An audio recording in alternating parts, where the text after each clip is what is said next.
Hi, my name is Anthony Nicodeme, and for my final project case study, I chose Chapter 10, Case Study 1. Um, Basically, just some case study facts. The title of the case study is United States Auto Industry Back on Top of CEO Pay.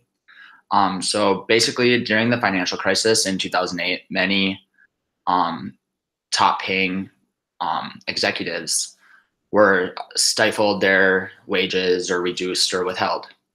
But the hardest hit was the auto industry in the US. And now CEOs are receiving 1,000 times greater pay rates or wages than the average American worker.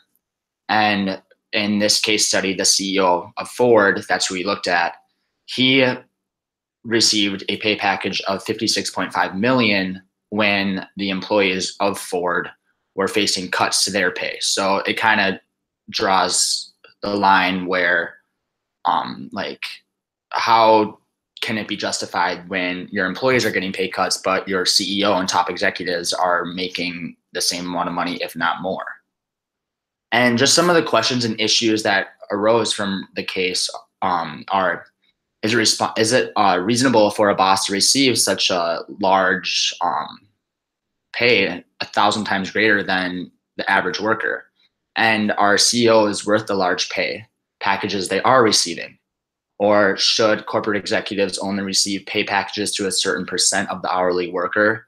And it talked about the Dodd-Frank Act, which I'll mention in a little bit, but will the Dodd-Frank Act influence the size of these top paying CEOs in the future? So basically what the Dodd-Frank Act is, the act gives regulators and HR the authority to set rules for compensation packages of senior employees within the financial institutions. So it's to set within like banking. But what I think would really help with this case study is implementing these kind of acts like the Dodd-Frank Act in every industry and institution.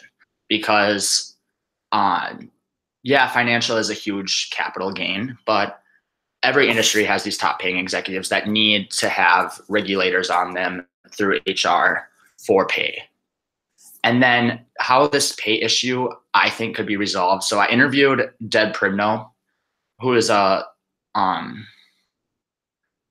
she's a senior executive. She's retired now for Wells, and she led me to actually an author called Peter Drucker, because she mentioned him so much. I went and did a lot of research on him, and what Peter Drucker said when I was conducting my research was, this is his quote: "It's when it came to the relationships of a CEO's pay and that of the average worker, Drucker advocated a ratio around 25-1 or 20-1, widen the pay.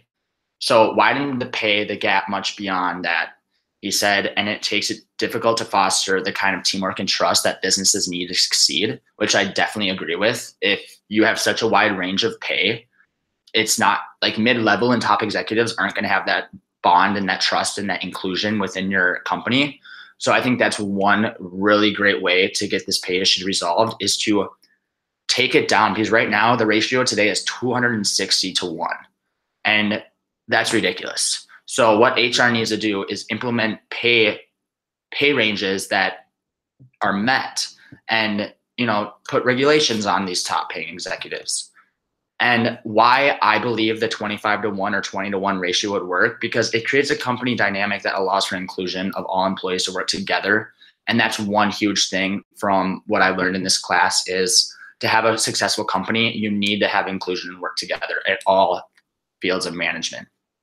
And there's not the feelings of resentment within the company for the senior level employees from the mid-level employees. So basically, not having such a wide range of pay, it fosters growth and development within the company, and it just promotes it through HR. It promotes it through just successful work practices, execution, productivity. And then how I would think to move forward. So from the interview I did with Deb Pribno, she stated that top executives need to promote inclusion and team building into the organization, because pay ranges are widespread, and without inclusion, a company will have difficulty to succeed. And I think like that's the really big message behind it, is they need to regulate these pay for top executives to promote inclusion and team building in successful companies, and HR needs to implement strategies to, like the 25-1 or 20-1 ratio for these top executives. She also mentioned that the pay gap needs to be reduced between the levels within a company. It makes sense for an executive to earn more money if they are leading the company in a positive way of growth and change and development. But there is a point where the pay request is ridiculous. And if someone